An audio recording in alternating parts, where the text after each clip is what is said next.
We'll start with probably the most important, which is celiac disease. So celiac disease is an autoimmune intolerance of gliadin, which is a part of gluten, and it causes T cell mediated tissue damage. There's an association of celiac disease with HLA-DQ2 and DQ8. So there's a genetic predisposition. And I always remember this from the mnemonic hate to have DQ, like Dairy Queen. And you can see the 8 is for the hate, the 2 is for the 2, and DQ is obviously, so that reminds me there's DQ2 and DQ8. So let me show you what I mean by this. Imagine that as somebody who has this genetic predisposition, imagine that they eat something that has gliadin in it. What's going to happen is that can get absorbed into our cells. It can bind to a cell, which can present it like an antigen presenting cell. And then the T cell will come in and recognize this as some foreign, dangerous material. And it'll start sending out cytokines and it'll attack your own intestinal mucosa, thinking that you've just encountered some dangerous pathogen, when in reality, you just encountered a little bit of gliadin.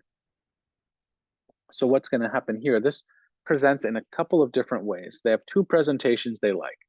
The first and most common presentation you'll see on a test, they'll give you either a teenager or some young adult who, it's usually a woman with some autoimmune disorder, and they'll have a collection of GI symptoms. They'll have abdominal pain, diarrhea, bloating, weight loss, and a common one that if you ever notice a woman with iron deficiency anemia, a young woman, I've noticed this on tests, is that is very strongly associated with their celiac disease on tests. Another way you might see this is that you might have a child who is not growing as well as you'd like for them to grow, and that could also be related to celiac disease. So on laboratory findings, you can find antibodies against endomysium, tissue transglutaminase, and gliadin. The antibody against gliadin makes a lot of sense. They do like to test the other ones though too. So you should know any antibodies against endomysium and tissue transglutaminase, which is TTG. Some of these people who have celiac actually have IgA deficiency. So sometimes you actually have to test the IgG antibodies as well. If you took a piece of duodenum, this is important to know what it's going to show. It's going to show something called villus atrophy, intraepithelial lymphocytosis, and crypt hyperplasia. So I want to talk about what that actually looks like. So this is villus atrophy.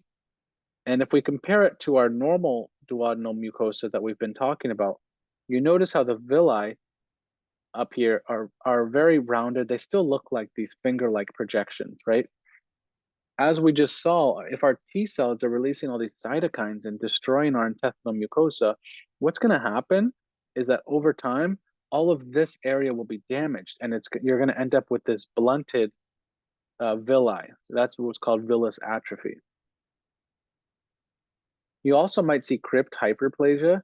You can see these crypts of Lieberkühn are huge right now. And you'll also see the third thing they sometimes mention is intraepithelial lymphocytosis. You can see the abundance of lymphocytes in this region. And that's due to the autoimmune response. Treatment's very straightforward. If gluten is causing a problem, then you just take out gluten and you should be good. There's a few complications I want to talk about. The first one's maybe not a complication. Yeah, it's still a complication. So this is a skin condition that can happen in people with celiac disease called dermatitis herpetiformis. So this is an autoimmune rash. It looks like herpes. It kind of has that dewdrops on a rose appearance. So that's why it had its name, but it has nothing to do with herpes infection. And what's actually happening here is that autoantibodies are depositing into the skin, and those T cells that we talked about earlier, and then those inflammatory cells can activate if you have autoantibodies depositing into the skin. Another complication that I want to mention is more long-term, but there's very dangerous. People with celiac disease can develop T-cell lymphoma or small bowel carcinoma. because of all that activation, you can get some mutations that cause the T cells to overactivate into a lymphoma. And I really want you to consider this in somebody who has celiac disease, has stopped eating gluten, and they're still having these really bad symptoms, or they had celiac disease and it started to go away and then it came back with a vengeance and they didn't do anything different from a dietary standpoint. That's when you should start considering these more dangerous conditions like T-cell lymphoma and small bowel carcinoma.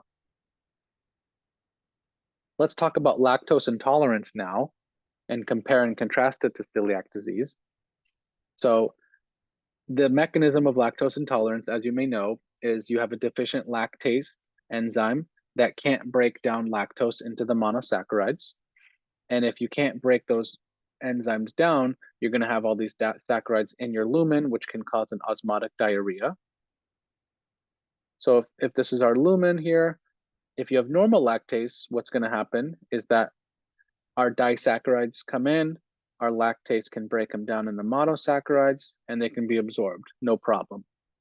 In lactase deficiency, we don't have those lactase enzymes, so they continue on, and you have a lot of them coming in.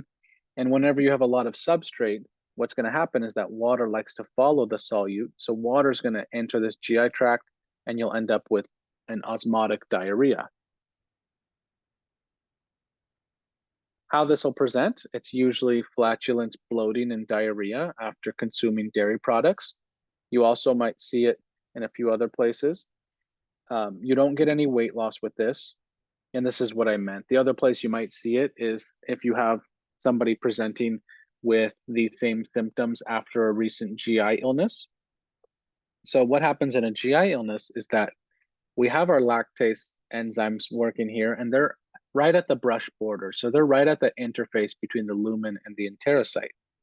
And obviously that you need them there so that they can actually break down these disaccharides. What happens though is after a GI illness, let's say you have a bacteria or let's say you have a virus in your tract, what's going to happen is your white blood cells will see that and they'll just throw everything under the sun at these, right? And so, yeah, it'll kill the bacteria or virus, but it could damage the top of your brush border too. So if you don't have any of more of your lactase enzymes temporarily, then you could actually have a bunch of disaccharides leaving and you have the same symptoms, the osmotic diarrhea. This should just be temporary, but this is why it's really not recommended to drink too much dairy products after some GI illness, just because it might just end up being excreted if you don't have enough lactase enzymes replenished. So an important thing to consider and a good differentiating factor to celiac disease is that if you look under histology, people with lactose intolerance will have normal small intestinal mucosa. There's a couple other ways you can test out for lactose intolerance.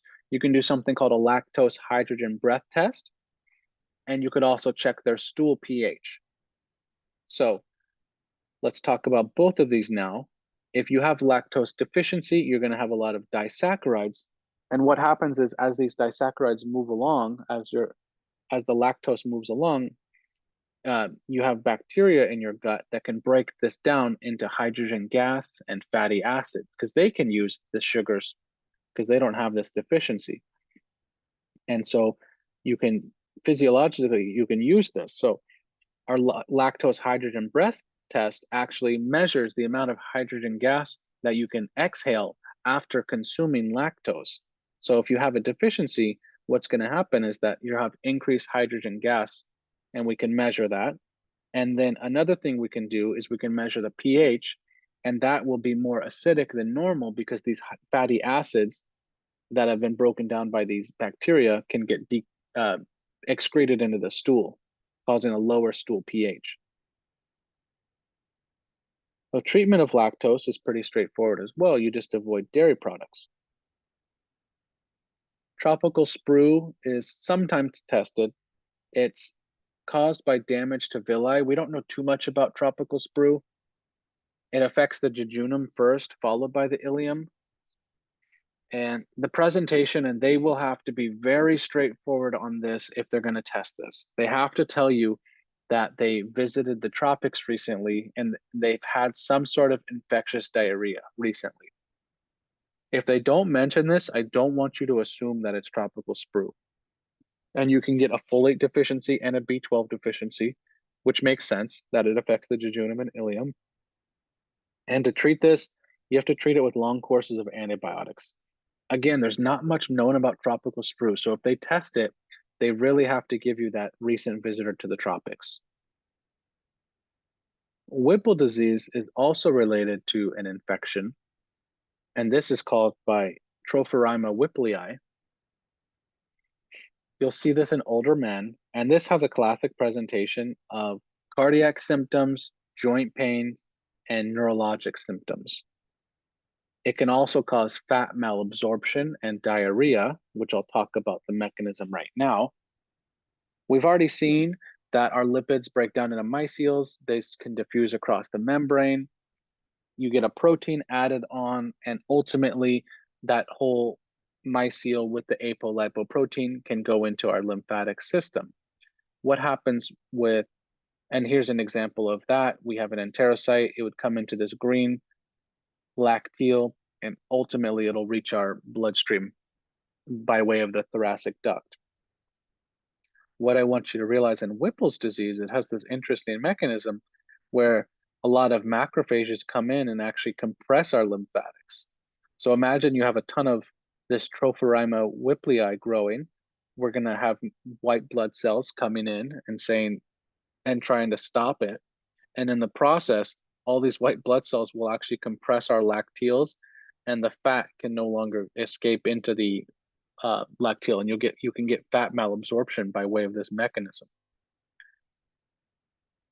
On histology, you're going to see this classic PAS, periodic acid shift positive foamy macrophages in the lamina propria. So what does that mean? This is from our liver section that's going to come up later. And I talked about periodic acid shift staining then. What I want you to know for the purpose of this is that it really just detects polysaccharides, proteins, and lipids inside tissues, right? So in the case of alpha-1 antitrypsin, you're going to see that we have a lot of glycoproteins that cause it to be PAS positive. For Whipple's disease, we're going to have a lot of glycolipids, which should make sense because we're having this poor absorption of our lipids due to this lacteal compression. So if we look inside, we can see a villi we can see a few villi right here. And so this is our lamina propria. You notice how it stains pink. That's the PAS positive stain. All throughout here, you can see these foamy macrophages. It kind of has this foamy material, this almost like tissue paper material. Those are all foamy macrophages. And if you stained those, they'll turn pink because the periodic acid shift stain stains pink when it's positive. My mnemonic for Whipple's disease or Whipple disease, I remember it as a can of Whippass. And so for can, I think of cardiac, arthralgias, and neurologic symptoms. And I also think if you're sitting on the can too much, you might have diarrhea. That's how I think of can. Whip makes sense because of Whipple disease. And PAS is for our PAS positive foamy macrophages. Abetalipoproteinemia is a deficiency of these lipoproteins, B48 and B100, and fat malabsorption occurs because of that defective ApoB48 protein, which I've talked about quite a bit here. Again, here's our mycele. It diffuses across our enterocyte. It's packaged with this ApoB48 lipoprotein, and only after it's packaged, it can enter this duct, go to the thoracic duct, and enter our bloodstream. Imagine if you don't have this apolipoprotein, what's going to happen is that you can't get through here, and it's going to build up in your enterocytes. So as a presentation, you'll either see this in a young kid as a failure to thrive. That's actually usually how it presents. You can get steatorrhea, which is just fatty stools. You can get fat-soluble vitamin deficiencies. I want to point out that these two symptoms I just mentioned are not unique to abetalipoproteinemia. Anything that causes fat malabsorption, even Whipple disease, which we just talked about, could easily cause these two. So I don't want you to think that this is exclusive to this condition. On histology, you're going to see lipid bubbles inside enterocytes. which again should make sense because there's so many lipids inside here because of the backflow. And what that'll look like is you'll see all these lipid bubbles inside the enterocyte. So those 5 conditions we just talked about are quite similar to each other. Just remember some of the differences. Like celiac has the iron deficiency anemia, young female with an autoimmune condition, uh, associated with gluten, villus atrophy, the crypt hyperplasia, the lymphocytosis on. Just remember all that. Lactose intolerant, remember the dairy or a recent GI illness. Remember the histology is normal. Remember normal weight, hydrogen breath test, decreased stool pH, all that stuff. Tropical sprue, they're only going to test as far as they had to have traveled to the tropics at some point and had an infectious diarrhea. Remember Whipple's disease, they have the can of Whip pass. So remember cardiac, arthralgia, neuro symptoms, diarrhea, and remember the PAS positive macrophages.